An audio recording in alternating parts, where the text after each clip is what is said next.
Divine all blessing, peace, and love, crystal wisdom, and understanding. I promised, and some of you have been asking for the video with specifically the Rose Quartz and the Ruby stones. But I'm also going to throw in some Apache Tear Drops and Black Obsidian by request.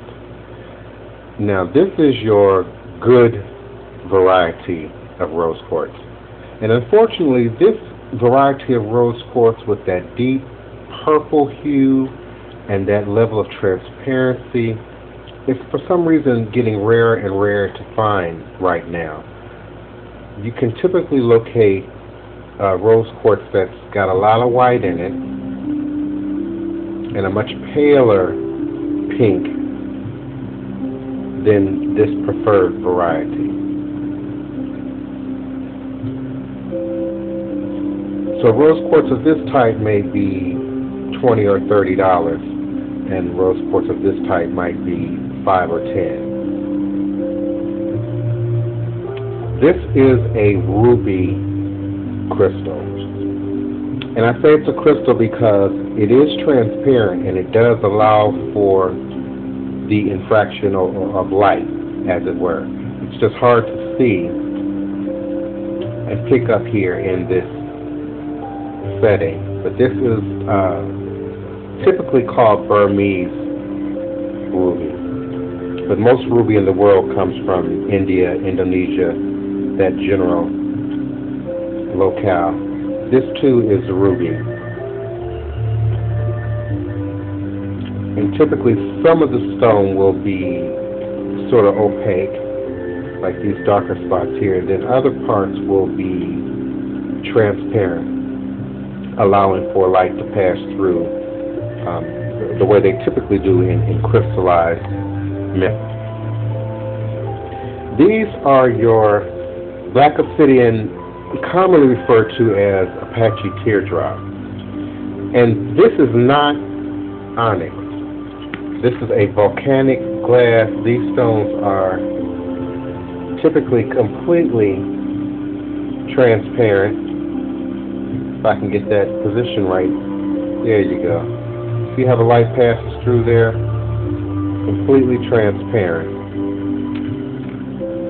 As well as these much larger Black Obsidian or Apache Tear Drops.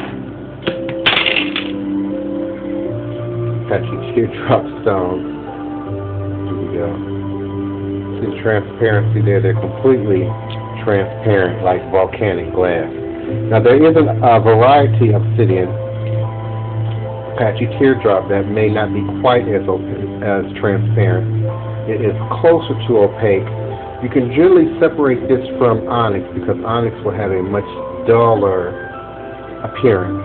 Obsidian is typically very shiny and bright in appearance. These are also Apache Tear Drops, but they are of the what is called Snowflake Obsidian variety. Snowflake because of those little white patches there. But quite often you can find the Apache Tear Drops with the snowflake that are also almost completely transparent. See there?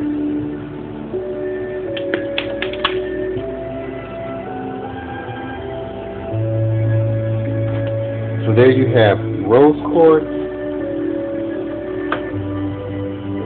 two examples of a wonderful variety of ruby.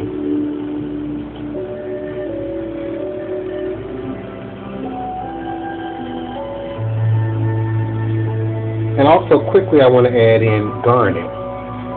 Garnet is a deep, almost blood red stone.